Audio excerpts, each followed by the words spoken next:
बहुत समय पहले हिमालय की तलहटी में एक प्रसिद्ध बौद्ध मठ था। उस मठ में कई बौद्ध भिक्षु रहते थे जो ध्यान साधना और ज्ञान प्राप्ति में लगे रहते थे। उन्हीं भिक्षुओं में से एक था जिसका नाम था आनंद। आनंद एक अत्यंत बुद्धिमान और ज्ञान पिपासु भिक्षु था। उसकी एक आदत थी, वह हर समय बोलता रहता था। ज्ञान की बातें हो या साधारण जीवन की, आनंद के मुंह से शब्दों की धारा निरंतर बहती ही रहती थी। उसका यह स्वभाव मठ के अन्य भिक्षुओं, यहाँ तक कि गुरुजी को भी परेशान करने लगा था। एक दिन गुरुजी ने आनंद को अपने पास बुलाया। गुरुजी ने कहा, आनंद, तुम्हारा ज्ञान सराहनीय है, परंतु ध्यान और साधना में मौन का विशेष महत्व है। बोलने से तुम्हारा ध्यान भंग होता है और दूसरों का भी। तुम्हें मौन का महत्व समझना होगा।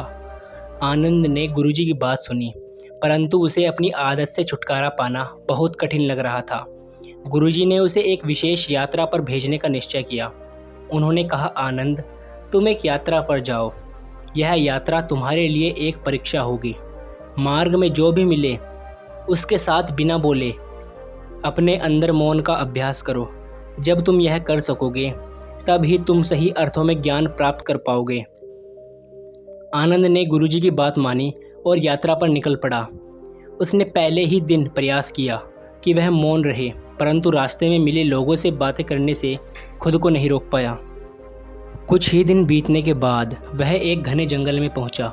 वहां उसे एक वृद्ध व्यक्ति मिला जो ध्यान में मग्न था।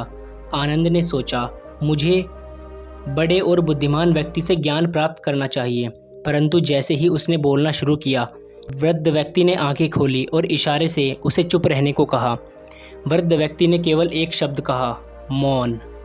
उस एक शब्द ने आनंद को झंझोर कर रख दिया। उसने समझा कि बोलना ही उसकी समस्या है। उसने अगले कुछ दिनों तक मौन रहने का दृढ़ संकल्प किया।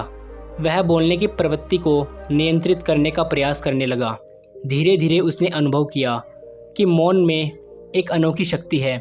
मौन रहने से उसकी ध्यान क्षमता बढ़ी और उसे अपनी आंतरिक शांति का अनुभव हुआ। उसके विचार स्पष्ट हो गए और उसने अपने भीतर के सत्य को पहचानना शुरू किया। कई महीनों की यात्रा और अभ्यास के बाद आनंद वापस मठ में पहुंचा। गुरुजी ने उसकी आंखों में एक नया तेज देखा। आनंद ने अपने गुरु के चरणों में प्रणाम किया और मौन में ही अपनी यात्रा के अनुभव व्यक्त किए। गुरुजी ने मुस्कुराते हुए कहा, आनंद, अब तुमने सच्चा ज्ञान प्राप्त कर लिया है। मौन केवल शब्दों का अभाव नहीं, बल्कि आत्मा की गहराई का अनुभव है। उस दिन से आनंद ने बोलना कम कर दिया और ध्यान और साधना में लग गया। उसने अपने अनुभवों को अन्य भिक्षुओं के साथ साझा किया और उन्हें भी मौन रहने का महत्व समझाया।